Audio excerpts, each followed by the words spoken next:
성부와 성자와 성령의 이름으로 아멘. 하늘을 우러러. 사랑을 하느님 아버지 뜻 안에서 스승이신 예수님과 도움이신 성령님과 사랑을 성모님과 성 요셉 아버지와 성미카엘 대천사와 하늘의 모든 거룩한 천사들과 성인들의 정구를 청하며 기도드립니다. 예수님과 어머니, 오늘도 예수님과 어머니께서 사랑하시는 인류의 자녀들, 그들의 영혼들을 저희 사명이 끌어안아 예수님과 어머니 하나 되신 성심을 통해서 아버지의 뜻에 봉헌드립니다. 또한 제가 사랑하는 저의 조국인 대한민국에 살아가는 모든 국민들과 가련하고 불쌍한 북한의 동포들과 그리고 미국의 이 우파의 모든 국민들, 그리고 트럼프 대통령을 돕고 협력하는 선의 모든 세력들, 이들 모두를 특별히 어머니의 심장 가장 가까운 곳에, 그 모성적인 그 성심의 가장 깊은 곳에 봉헌드리오니, 사랑하는 어머니, 봉헌드린 이 모든 영혼들의 사고방식과 정신과 마음 안에 다양한 프레임을 짜놓고 그 프레임에 가둬서 진리를 발견하지 못하고 진리를 사랑하지 못하고 깨닫지 못하여 결국 악의 프레임에 갇혀 죽게끔 인도하는 이 모든 악의 세력을 위대하신 어머니의 완덕과 겸손의 발로 무참히 짓밟아 없애버려 주시옵소서. 아버지께서는 이 공정과 정의를 휘두르실 때 골통을 부숴버리신다 하셨고 숨통을 끊어놓는다 하셨습니다. 그러한 아버지의 공정과 정의로 이 인간을 속이는 선하고 착한 인간을 속여서 그들을 지옥의 자식이 되게 끌고 가기 위한 악의 교묘하고 간악하고 사악하고 역겨운 계략을 모든 국민이 깨닫고 바라볼 수 있도록 펼쳐주시옵소서. 또한 그 악을 무찔러 이겨주심으로 골통을 부숴버리고 숨통을 끊어놔 주심으로 이제 모두가 자유인이 되어 본연의 자신을 찾고 똑바로 회개하고 아버지께 다가가 천상의 원래 저희가 살았던 그 나라로 다시 회복시켜 주시옵기를, 다시 그 나라로 되돌려질 수 있는 저희가 될 수 있도록 자비를 베풀어 주시옵소서. 또한 트럼프 대통령의 대선이 얼마 남지 않았습니다. 3개월도 남지 않은 그 대선에서 어머니의 천사 군대를 파견하셔서 투표자 모두들이 트럼프 대통령을 뽑음으로써 악과 맞서 열심히 싸우고 있는 트럼프 대통령이 다시 재선될 수 있도록 축복하여 주시옵소서. 이 나라의 대통령과 국회의원과 각계각층의 리더와 CEO와 중요 요직에 있는 이 모든 지도자들을 예수님과 어머니의 속성과 정신과 가르침으로 무장된 그 영혼들로 모조리 다 맞바꿔 주시옵기를, 그래서 새로운 나라로 아예 새롭게 밑바닥부터 다시 건국하는 마음으로 그 중요한 리더들을 다 싹 바꿔 주시옵기를, 아버지 마음에 드시는 영혼들로 모조리 다 교체시켜 주시옵기를, 하루빨리 그렇게 되게 하여 주시옵기를 간곡한 갈망으로 초원드립니다. 이 모든 기도 우리 주 그리스도를 통하여 비나이다. 아멘. 성부와 성자와 성령의 이름으로 아멘. 안녕하십니까. 하느님의 뜻 선교의 윤피아수녀입니다. 오늘도 하느님께서 성경 말씀을 통해서 우리에게 깨닫게 하시는 진리의 나라, 여러분과 함께 학습하도록 하겠습니다. 2020년 8월 18일 연중 제20주간 화요일입니다. 제1독서 에제키엘 예언서 28장 1절에서 10절까지의 말씀입니다. 주님의 말씀이 나에게 내렸다. 사람의 아들아, 티로의 군주에게 말하여라. 주 하느님이 이렇게 말한다. 너는 마음이 교만하여 나는 신이다, 나는 신의 자리에 바다 한가운데 앉아있다 하고 말한다. 너는 신이 아니라 사람이면서도 네 마음을 신의 마음에 비긴다. 과연 너는 다니엘보다 더 지혜로워 어떤 비밀도 너에게는 심오하지 않다. 너는 지혜와 슬기로 재산을 모으고 금과 은을 창고에 쌓았다. 너는 그 큰 지혜로 장사를 하여 재산을 늘리고는 그 재산 때문에 마음이 교만해졌다. 그러므로 주 하느님이 이렇게 말한다. 너는 네 마음을 신의 마음에 비긴다. 그러므로 나 이제 이방인들을, 가장 잔혹한 민족들을 너에게 끌어들이리니 그들이 칼을 빼들어 네 지혜로 이룬 아름다운 것들을 치고 너의 영화를 더럽히며 너를 구덩이로 내던지리라. 그러면 너는 바다 한가운데에서 무참한 죽음을 맞이하리라. 너를 학살하는 자 앞에서도 네가 감히 나는 신이다 할 수 있겠느냐? 너는 너를 살해하는 자들의 손에 달린 사람일 뿐이지 신이 아니다. 너는 이방인들의 손에 넘겨져 할례받지 않은 자들의 죽음을 맞이하리라. 정녕 내가 말하였다. 주 하느님의 말이다. 주님의 말씀입니다. 하느님 감사합니다. 자, 오늘은 이어서 복음까지 한꺼번에 읽고 난 후에 합해서 해설을 하도록 하겠습니다. 마태복음 19장 23절에서 30절까지의 말씀입니다. 주님 영광 받으소서. 그때 예수님께서 제자들에게 말씀하셨다. 내가 진실로 너희에게 말한다. 부자는 하늘나라에 들어가기가 어려울 것이다. 내가 다시 너희에게 말한다. 부자가 하느님 나라에 들어가는 것보다 낙타가 바늘구멍으로 빠져나가는 것이 더 쉽다. 제자들이 이 말씀을 듣고 몹시 놀라서 그렇다면 누가 구원받을 수 있는가 하고 말하였다. 예수님께서는 그들을 눈여겨보며 이르셨다. 사람에게는 그것이 불가능하지만 하느님께는 모든 것이 가능하다. 그때 베드로가 그 말씀을 받아 예수님께 물었다. 보시다시피 저희는 모든 것을 버리고 스승님을 따랐습니다. 그러니 저희는 무엇을 받겠습니까? 예수님께서 말씀하셨다. 내가 진실로 너희에게 말한다. 사람의 아들이 영광스러운 자기 옥좌에 앉게 되는 새 세상이 오면 나를 따른 너희도 12옥좌에 앉아 이스라엘의 12지파를 심판할 것이다. 그리고 내 이름 때문에 집이나 형제나 자매, 아버지나 어머니, 자녀나 토지를 버린 사람은 모두 100배로 받을 것이고 영원한 생명도 받을 것이다. 그런데 첫째가 꼴찌되고 꼴찌가 첫째 되는 이들이 많을 것이다. 주님의 말씀입니다. 그리스도님 찬미합니다.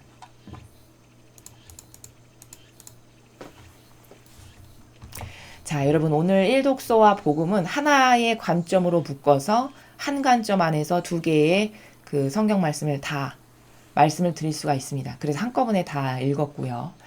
오늘 우리가 일독서와 복음을 통해서 보아야 되는 나라는 바로 여기 부자라는 단어를 쓰셨어요. 예수님께서. 오늘의 키포인트가 되는 핵심 문장은 이거죠. 부자가 하늘나라에 들어가기가 어려울 것이다. 부자가 하늘나라에 들어가는 것보다 낙타가 바늘구멍으로 빠져나가는 것이 더 쉬울 것이다. 이게 핵심 문장입니다. 낙타가 바늘구멍으로 빠져나가는 게 차라리 더 쉬울 거라는 거예요. 그럼 여기서 말씀하시는 부자가 과연 어떤 영혼을 두고 하시는 말씀이신가? 이거를 알아야 되겠죠. 자, 그 부자가 누구인가가 오늘 우리가 알아야 되는 관점의 나라입니다. 자, 일독서를 먼저 보시면요. 지금 에제키엘 예언자를 통해서 티로라고 하는 그 나라의 군주, 즉 왕, 그 왕에게 너는 가서 이렇게 선언해라. 내 말이라고 하고 내가 말하는 예언을 가서 너는 전하여라. 하고 지금 하느님 아버지께서 말씀하시는 나라예요. 근데 가만히 살펴보니까 이 왕이 자기를 하느님의 자리에다 갖다 놓고 지금 살고 있어요. 여기 이렇게 말씀하시죠. 너는 마음이 교만하여 나는 신이다. 나는 신의 자리에 바다 한가운데 앉아있다. 하고 말한다. 너는 신이 아니라 사람이면서도 네 마음을 신의 마음에 비긴다. 그러니까 이게 하느님의 자리에다가 자기를 갖다 놓고 사는 티로의 왕을 너는 이렇게 네가 죄 많은 인간임에도 불구하고 정직성이 없어가지고 네가 감히 신이다. 마치 떵떵거리면서 내가 못할 것이 없네. 내가 모든 것을 다 휘두르고 영위하고 누릴 수 있는 위치에 나는 앉았어. 라고 이렇게 너를 믿고 자만과 교만으로 살았다가 너는 결국엔 이렇게 패망할 거다라고 지금 9절 10절에 이렇게 말씀하시잖아요. 너를 학살하는 자 앞에서도 네가 감히 나는 신이다라고 네가 그때가 돼서도 그렇게 자만과 교만을 떨면서 말할 수 있을까? 네가 죽어나가면서도 너의 목숨이 너를 살해하는 자들의 손에 달린 일개 미개한 사람일 뿐이지 너는 신이 아니다. 정신 똑바로 차려라. 너는 이제 이방인들의 손에 넘겨져서 할례받지 않은 자들의 죽음을 맞이하게 될 것이다. 이렇게 말씀하셨으니까 진짜 이렇게 망할 겁니다. 근데 진짜 이렇게 망했어요. 자, 자료를 하나 보여드리겠습니다.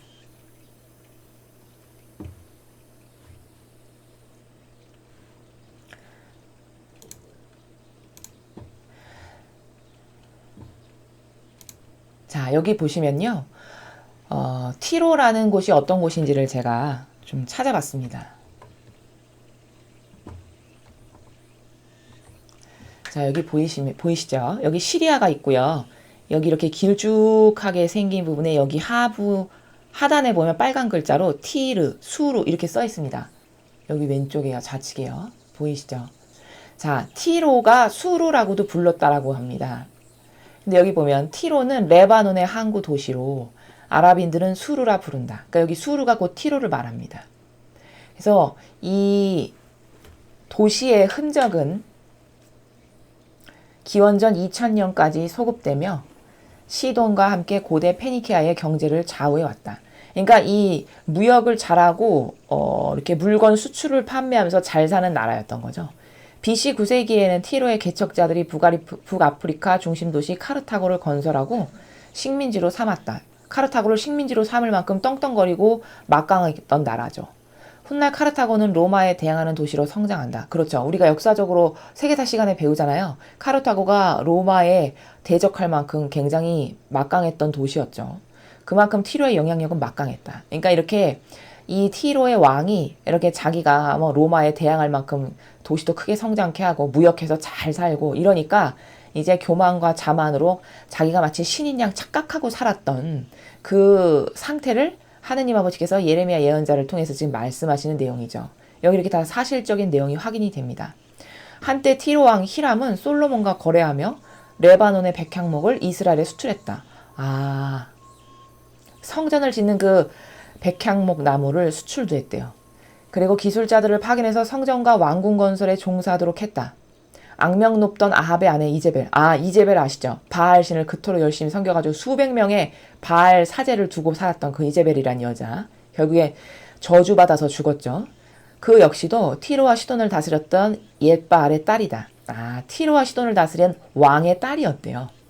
이제벨이. 이렇듯 티로는 구약 성경과 인연이 깊다. 더구나 이제벨은 티로의 수호신 바알을 이스라엘에 전파해 예언자들의 표적이 됐다.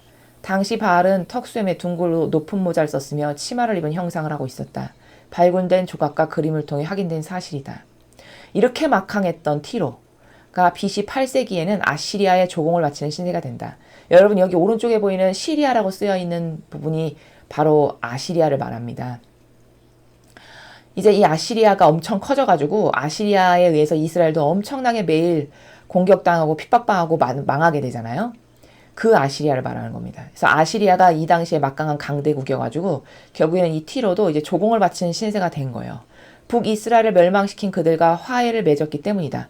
강대국이니까 아무래도 그렇게 하지 않았다간 자기네도 망할 것 같으니까 협정을 맺은 거죠. 하지만 뒤이어 출현한 바빌로니아까지는 끝까지 싸웠고 바빌로니아는 바빌론을 말하는 겁니다. 네부카드네자르 왕 아시죠? 그 바빌론이 이제 출현을 했어요. 제국이라고 하는. 근데 이 바빌론에 끝까지 항거하고 맞섰대요. 그래서 네부카드네자르의 오랜 공격을 견뎌냈다. 근동을 지배하던 아시리아는 바빌론의 침공으로 멸망했지만 한때 아시리아가 강성했지만 바빌론이라는 제국이 막강한 맹위를 떨치면서 결국 아시리아도 망했고 티로는 살아남은 것이다. 끝까지 저항을 해서 살아남았고 한편 페르시아 시대에는 그들의 지배를 받아들였지만 독립된 국가로 번영을 누렸다. 자, 이렇게 근근히 이어나가던 티로도 기원전 4세기 히랍의 침공으로 티로는 내리막길을 걷게 된다. 마케도니아의 알렉산더 대왕 아시죠? 섬으로 이루어진 티로를 압박했고 인공 뚝기를 만들어 접근했다. 결국 티로는 항복했고 1만 명이 처형됐고 3만 명이 노예로 팔려가는 비운을 겪었다. 이렇게 진짜로 망했잖아요. 하나님께서 말씀하신 건 반드시 이루어진다니까요. 그래서 예표가 무서운 거라고 제가 그제 강의에서도 계속 말씀드렸죠. 이렇게 해서 티로는 그리스 문화가 지배하는 셀레우코스 왕국의 일부가 됐다. 한편 알렉산더 대왕이 건설한 뚝기는 무너지지 않았고 티로 섬을 육지와 연결시켰다. 티로는 자주색 염료와 유리 제품으로도 유명했다. 자, 이제 그런 내용입니다. 티로가 이렇게 정말 강하고 막강한 강대국에 대항할 만큼 잘 살고 부유했던, 그래서 한때 솔로몬이 그 성전을 지을 때 거기에 나무도 수출할 만큼 그렇게 부국강병했던 나라다라는 것을 여기 이렇게 쭉 역사적 사실을 통해서 지금 여러분께 지도와 함께 보여드렸습니다.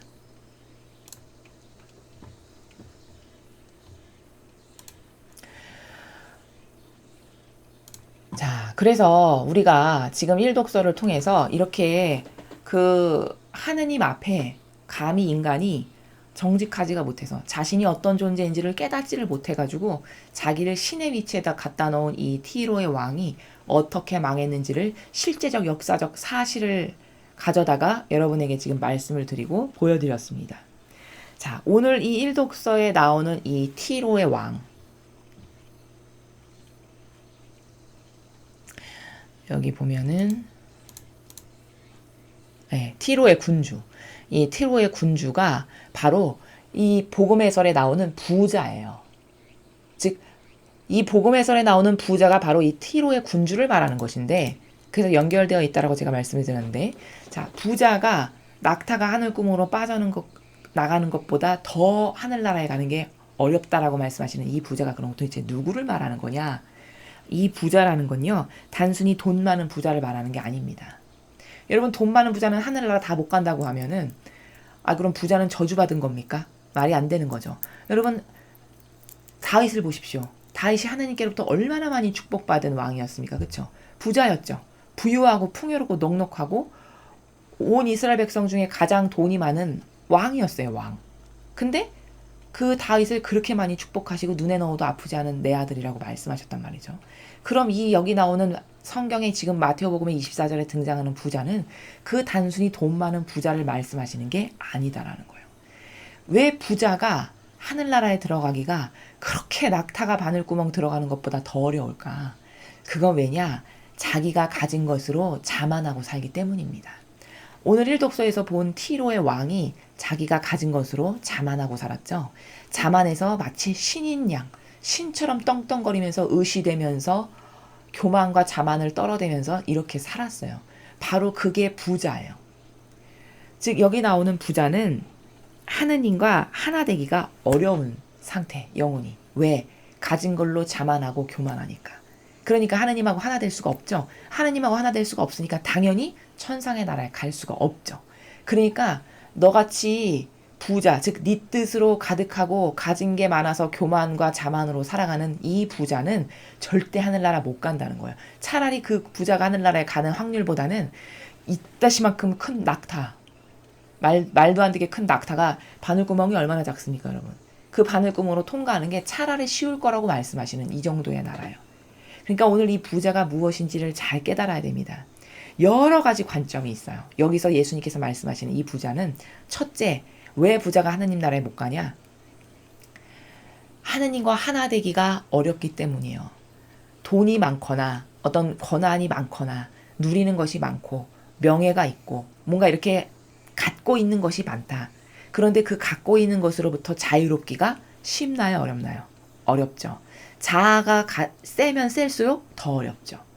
이래서 가진 것이 많은 것은 하늘나라에 반드시 못 간다? 그것이 아니라 그것으로부터 초월하고 초탈하기가 어렵기 때문에 인간적인 속성 가운데서는 그래서 하느님과 하나 되기가 어렵기 때문에 하느님 나라에 갈 수가 없는 겁니다. 무조건 돈이 많으면 하느님 나라에 못 가는 게 아니고 그래서 잘못된 인식이 굉장히 많아요. 부자는 하느님 나라에 가기 어렵대. 그럼 돈 많으면 다 못 가냐? 그 말이 아니에요. 그것이 아니라 여기 말하는 부자는 단순히 물질에만 국한된 것이 아니라 내 기준과 내 뜻으로 가득한 사람이 부자입니다. 여러분, 내 뜻과 내 기준이 하느님의 법칙인 진리보다도 우선하는데 그래서 항상 내 뜻과 내 기준이 먼저 나가는데 어떻게 그런 사람이 하느님과 하나 될 수 있습니까? 불가능하겠죠. 이러니까 내 뜻과 내 기준으로 사는 사람, 이것을 부자라고 지칭하시는 거예요. 또 내가 가지고 있는 것으로 교만과 자만 가운데 살아가는 사람, 이것도 역시 부자죠. 왜? 그 내가 가진 것으로 교만과 자만으로 가득하면 하느님과 하나 될 수가 없죠. 하나 될 수 없으면 하늘나라에 못 가는 거는 지극히 당연한 거예요. 그러니까 여기 나오는 부자라는 것은 단순히 물질만을 말하는 게 아니라 물질도 물론 포함되지만 내 자아, 내 기준, 내 뜻, 내가 옳다고 여기는 것, 내 경향, 기호, 그리고 인간의 뜻이 만들어 놓은 제도와 전통, 이런 것들을 다 하느님보다 우선시하는 것들이에요. 인간이. 이 하느님의 신적인 질서나 진리보다 더 우선시하는 이런 다양한 것들이 있어요. 인간이 중시 여기는. 사람마다 각기 다른. 그 하느님보다 우선시 여기는 무언가가 있다. 그럼 그가 부자예요. 내 뜻으로 가득한 사람도 부자고 내 교만과 아집과 내 자만으로 가득한 사람도 부자고 물질이 너무 많은데 그거로부터 초탈하고 자유로워질 수가 없는 것도 부자고 또 지위와 직함과 권한이 많아. 근데 그거를 놓을 수가 없어. 하느님보다 그게 항상 더 앞서가. 이것도 부자고. 이렇게 부자라는 관점은 단순히 어떤 하나의 물질에만 국한된 것이 아니라 하느님보다 더 우선시 여기는 것이 있다. 그럼 그것이 부자예요. 그것이 명예도 될 수 있고 학벌도 될 수 있고 돈도 될 수 있고 누군가에게는 내 뜻, 내 기준이 될 수도 있고 내 선, 내 기호, 내 경향 이렇게 하느님보다 앞서가는 수많은 것들이 다 그것을 버리지 못하고 그것으로부터 초탈하지 못하면 여기 예수님께서 말씀하시는 바로 부자에 해당한다. 그렇게 자기 뜻으로 완고하고 자기가 가진 것으로 자만과 교만 가운데 살아가는 부자는 절대 하느님 나라에 갈 수가 없는 것이 만고의 진리다. 라는 것이 오늘 마테오 복음에서 가르쳐 주시는 내용입니다. 앞에 일독서에 티로의 왕이 왜 망했죠? 1만 명이 죽고 3만 명이 포로로 끌려가서 완전히 망했다라고 역사적 사실로 나오죠. 왜 그랬을까요?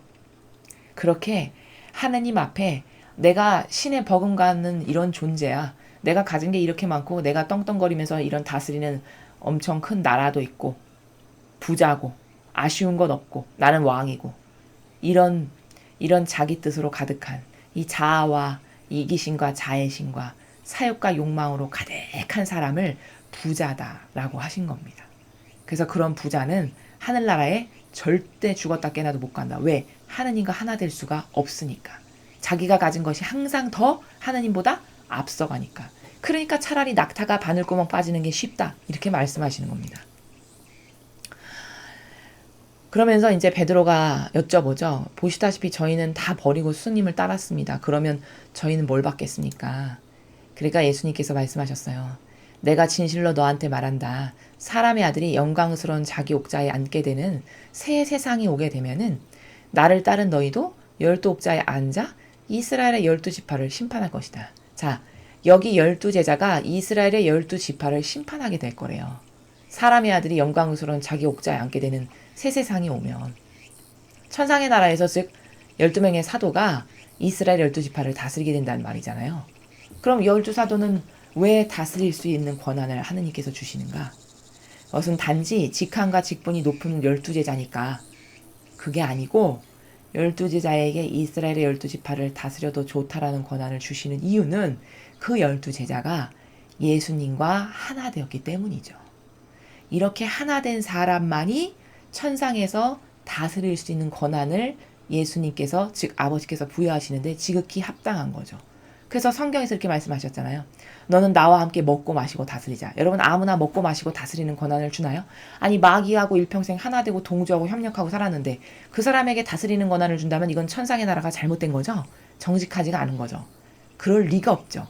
이런 다스리는 권한은 누구에게만 주실 수 있는 권한이냐? 이렇게 예수님과 성모님과 완전히 하나 된, 완벽하게 하나 된 그런 사람은 앞에 부자하고는 정반대로 지극히 가난한 사람이에요. 그럼 이 가난이 또 잘못 이해하면 돈만 없는 가난을 말하는 게 아니라 내 뜻과 내 의지로는 아무것도 저는 할 게 없습니다. 라는 사람이 가난한 사람이에요. 이 앞에 부자와 정반대되는 관점의 나라죠. 이런 가난한 사람만이 천상의 나라에서 다스리기에 합당하다는 거예요. 그런 권한을 주시겠다는 거예요. 왜? 자기 것 뜻으로는 아무것도 안 했어요. 일평생.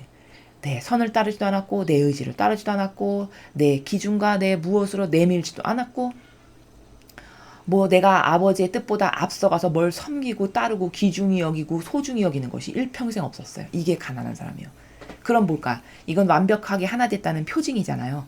그러니까 예수님하고 하나 됐으니까 예수님이 다스리시는 권한이 있으시니까 당연히 너도 하나 됐으므로 그 예수님이 가지시는 권한을 너도 나눠받기에 합당하다. 이게 맞다라는 거죠. 이러니까 다스리는 권한을 너에게도 준다라는 거예요. 자, 그래서 이제 이렇게 너가 내 이름 때문에 다 버리고 뭐 형제 자매 아버지 자녀 토지 이런 걸 다 나를 따르기 위해서 나랑 하나 되기 위해서 다 포기했어 네가. 이런 것으로부터 다 초탈하고 자유이 되고 그 어떤 것도 취하지를 않았고 너를 완전히 배제시켜서 오로지 나와 하나 되는 것만을 원했어. 그러니 이 사람은 천상의 나라에 가서 받을 것이 100배로 받는 것이 마땅하죠. 하나 되었으니 예수님이 받으신 것을 같이 공유해서 받아 누리기에 합당하죠. 왜? 예수님과 완전히 하나 됐으니까. 그러니까 100배로 받을 거라고 말씀하신 거예요. 아무나 다 100배로 받는 게 아닙니다. 아무나 다 뭐 천상에 가고 아무나 뭐 영원한 생명을 얻고 100배를 받고 이런 게 아니에요. 모두에게 다 이런 권한과 권능이 주어지는 게 아닙니다. 이건 순전히 하나 된 사람에게만 주시는 은총과 축복과 상급이죠. 그렇게 12명의 제자, 유다를 제외한 제자를 하나 새로 나중에 또 뽑으셨죠. 그 12명의 제자는 그렇게 예수님의 사명과 하나 됐으니까 너에게 다스리는 권한을 주고 너희들이 나 때문에 다 버리고 포기했고 그저 오로지 희망이라고는 아버지의 뜻 진리에만 올인하고 희망을 뒀으니 당연히 내가 받을 모든 상급을 너랑 공유하기에 합당하다. 이 원리라는 겁니다. 그런데 30절을 잘 보세요. 첫째가 꼴찌되고 꼴찌가 첫째 되는 이들이 많을 것이다. 자, 여러분 되게 중요한 말씀입니다. 근데 무슨 말인지 잘 몰라요. 첫째가 꼴찌 된다? 꼴찌가 첫째 된다? 무슨 말이지? 자, 무슨 말씀이시냐? 첫째, 이 지상에서 첫째. 그러니까 주님 교회에서 많은 권한과 직함과 높은 직분을 차지하고서 거기서 권한을 가지고 떵떵거리면서 뭔가 명령하고 다스리는 자로 살았으면 그게 첫째죠. 그렇죠? 근데 그 첫째가 천상의 나라에 가면 꼴찌가 된대요. 그리고 이 지상에서 아무 권한도 없고 능력도 없고 힘도 없고 가진 것도 없고 그저 가난 자체, 작은 자 자체, 내 뜻으로 할 수 있는 게 아무것도 없는 게 바로 이 지상에서의 자연법에서 살아가는 사람에서는 바로 꼴찌가 그런 사람들이죠. 바로 그런 사람이 죽고 나서 천상의 나라에 가면 첫째가 되는 사람이 많을 거래요. 너무나도 정확한 말씀이죠. 자, 왜 첫째가 꼴찌가 돼야 되냐? 이 지상에서 가진 것이 그렇게 많았어요. 아버지가 주신 높은 직함, 직분, 권위, 행할 수 있는 많은 강력한 힘, 이분법, 질서 이런 걸로 떵떵거리면서 지배하고 다스리는 위치에서 살았어요. 그러니까 첫째죠. 그런데 그 자기가 가진 수많은 것으로 앞에 일독서에 나온 티로의 군주처럼 하느님과 그 자기가 가진 것 때문에 하나 되지가 못했어요. 자기가 가진 걸로 왜 교만하고 자만 가운데 살았어요. 그럼 하느님과 하나 될 수가 없었던 거죠. 하나 되지가 않은 거죠. 그렇게 하나 되지 않았으니 죽고 나서는 가서 꼴찌가 될 수밖에요. 근데 오히려 여기서 꼴찌로 살았어. 그럼 여기서 꼴찌로 살았다는 건 무슨 말일까? 내 뜻으로 할 수 있는 게 아무것도 없는 사람. 권한도 없고 힘도 없고 뭐 막강한 권력도 없고 명예도 없고 돈도 없고 그저 나에게 있는 것이라고는 그날그날 주어지는 이 생명의 하루하루를 아버지 뜻 안에서 예수님과 어머니를 사랑하는 마음으로 열심히 살고 예수님과 어머니와 하나 되기를만을 갈망합니다. 이렇게 산 사람. 이게 지상에서 봤을 때 꼴찌죠. 아무것도 누리고 행하고 행세할 수 있는 어떤 막강한 것이 없죠. 자기 뜻으로 행한 것이 하나도 없어. 심지어 자기 자아를 따르고 살지도 않았어. 자기 자아, 인간적인 거, 내 기호, 경향 이런 것도 하나도 따르고 살지 않았어. 그러면 그 사람이 죽고 나면 당연히 오로지 원한 것은 바란 것은 진리 하나뿐이고 예수님과 하나 되는 것만을 바랬기 때문에 그 사람은 천상의 높은 곳에 가기에 당연히 합당하죠. 이래서 첫째가 꼴찌되고 꼴찌가 첫째 되는 이들이 많다라고 예수님께서 말씀하신 겁니다. 너무나도 정확한 정직한 진리의 나라예요. 자, 그러면 오늘 이제 이 복음에서 일독에서 말씀하신 부자가 무슨 관점인지 어떤 영혼을 지칭하시는 것인지 아시겠죠? 자, 그러면 이제 이 부자의 반대되는 정반대되는 가난한 영혼, 가난한 사람 그게 뭘까? 제가 지금 설명 중에 말씀드렸듯이 자기 뜻으로는 아무것도 안 하는 사람이 가난한 사람이에요.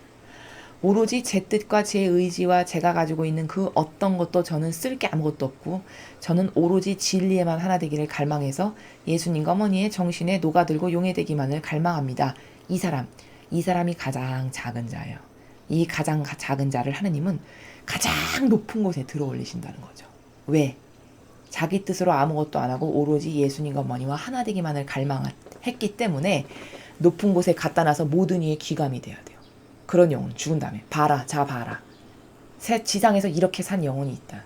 이렇게 나랑 하나 되고 이렇게 하나 되기를 갈망했던 영혼이 있었다. 이 영혼을 봐라. 아버지의 영광을 드러내는 영혼이에요. 그러니까 높은 데 갖다 놔야 되겠죠. 바로 이런 거거든요. 자, 이렇게 가난한 정신의 삶을 몸소 사셨던 모범 자체가 바로 성모님이세요. 성모님의 가난한 정신은 어느 정도였냐면 그 성모님에 관련된 책을 보면 성모님이 자신을 낮추시는 것을 영예로 여기시면서 사셨거든요. 일평생. 자신을 낮추고 가장 낮은 자리에 가 머무르시는 것을 기쁨으로 여기셨어요. 정신세계 차원 자체가 달라요. 저급한 인간하고. 그래서 어느 정도로 낮아지기를 원하셨냐면 성모님이 낮아지고 계속 낮아져서 살아가시는데 어느 날 이렇게 위를 보니까 성모님 아래에는 더 이상 아무것도 없고 이렇게 성모님이 고개를 들어서 위를 보시니까 성모님 위에 저주받은 자들 있죠. 세상에서 저주받은 자들이면 뭐지? 뭐 연옥이나 지옥 갈 영혼들. 그 영혼들이 성모님 위에 그 영혼들의 발이 보이더래요. 그 이 말은 무슨 뜻이냐면 세상에서 죄 짓고 저주받아서 지옥과 연옥 간 영혼들보다도 더 낮은 곳에 가서 사셨다는 말이죠. 성모님이 살아가신 동네의 정신세계 나라가. 정말 탁월하죠, 여러분. 근데 문제는 뭐냐면 이렇게 작은 영혼이 하느님이 가장 반기시고 예뻐하시는 영혼이라는 거예요. 왜일까? 그 정직함과 그 고결함이 빛이죠, 빛. 여러분, 인간 중에 성모님처럼 자기 자신을 저주받은 사람의 발보다도 더 아래에 갖다 놓을 만큼 자기 자신에게 냉철하게 정직해서 그게 고결한 향기로 뿜어져 나오는 정신의 나라에서 살아가는 인간이 아무도 없죠. 아무도 없습니다. 근데 성모님은 그 세계를 사셨어요. 그럼 도대체 그 세계는 뭐고 어떻게 그 세계에서 살아가시는 게 가능한가? 이 정신세계의 차원이란 건 도대체 뭔가? 그거는 저도 100%를 이해하지는 못하지만 그 나라를 여러분에게 얼추 설명드리면 이거예요. 그러니까 아버지를 사랑하시기를 저는 아버지를 이렇게 많이 사랑합니다를 입증하시는 나라예요. 무슨 말이냐? 여러분, 내가 어떤 사람을 사랑하는데 정말 너무너무 사랑해요. 너무너무.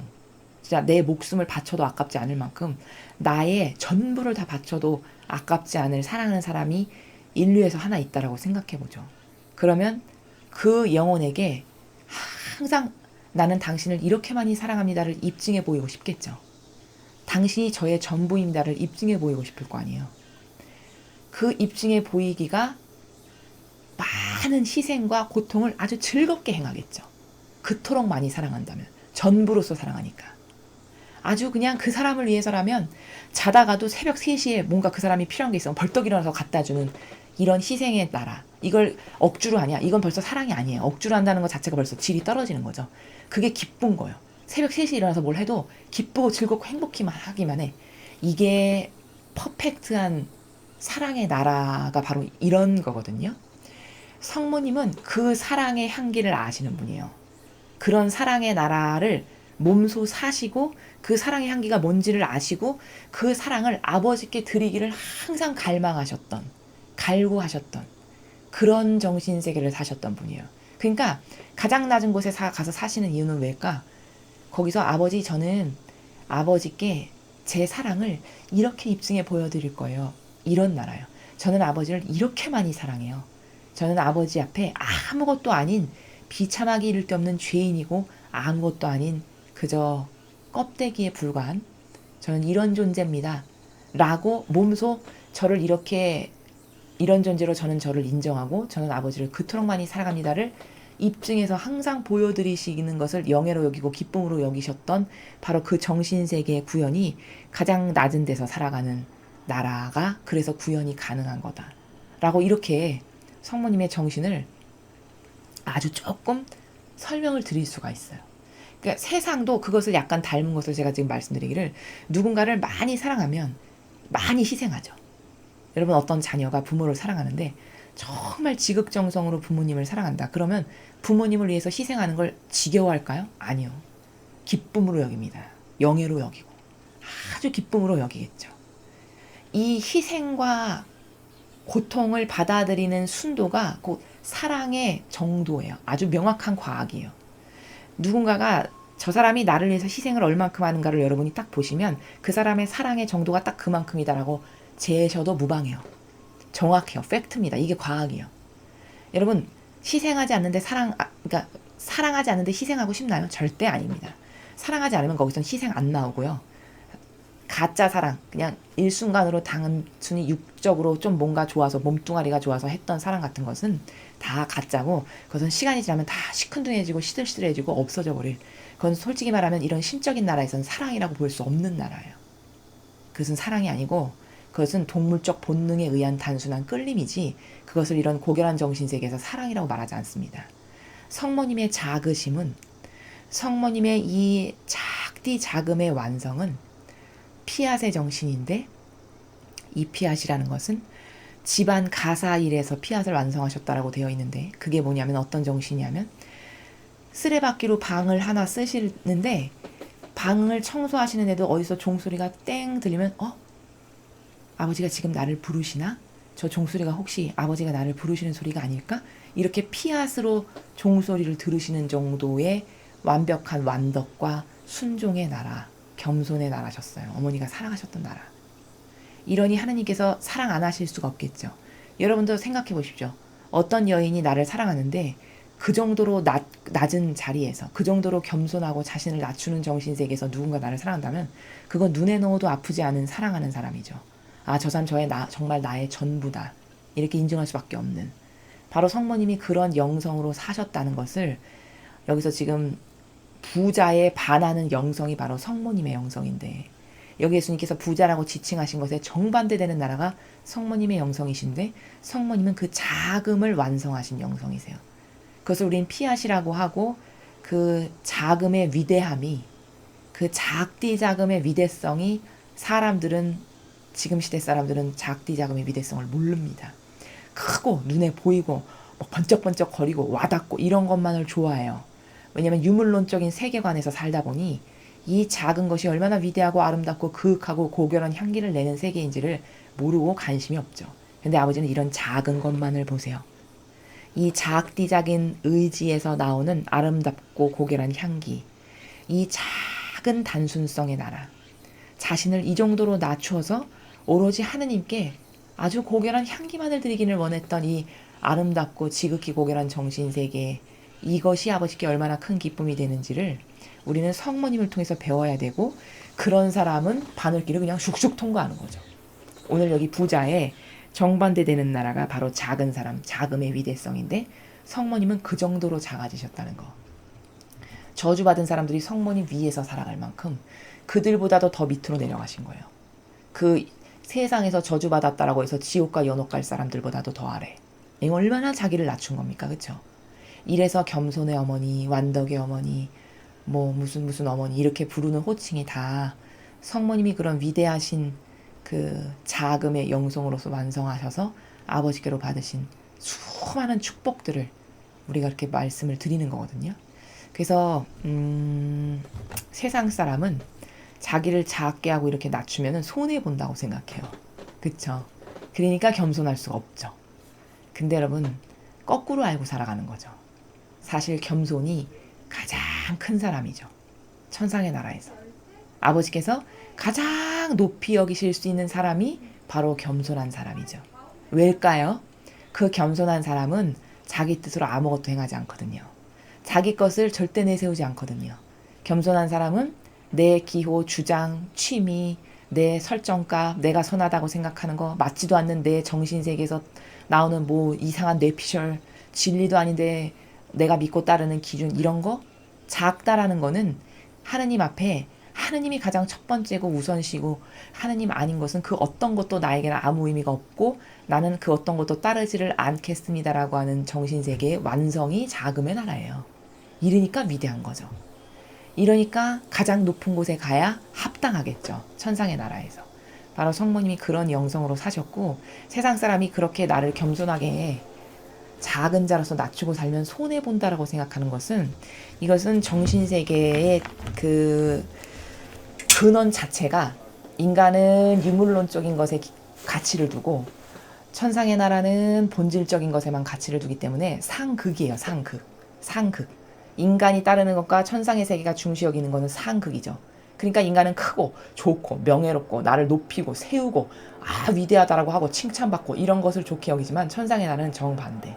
이런 건 다 쓰레기로 여기고 나를 더 낮추고 없이하고 자아를 죽이고 뭐 사사로운 감정을 죽이고 이런 것을 다 없애면 없앨수록 완전히 없애서 아무것도 없으면 흰색 백지 자체일 거 아니에요. 그렇죠? 이걸 고결하다고요.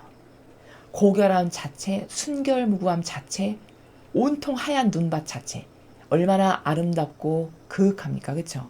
얼마나 그걸 바라보는 그 마음이 흐뭇하고 정말 기쁘고, 고결함이란 이런 거구나, 이렇게 인정할 수밖에 없는 이 정신세계를 사신 분이 성모님이시고, 오늘 이 부자의 정반대 되는 나라가 바로 그 작은 아주 작은 자로서 살아가는 그런 나라인데 이 세상의 사람들은 자신을 높일 줄만 알지 정직해서 자신이 본래 가서 살아가야 될 위치에다가 자기를 갖다 놓고 살아가는 사람이 거의 없다는 거.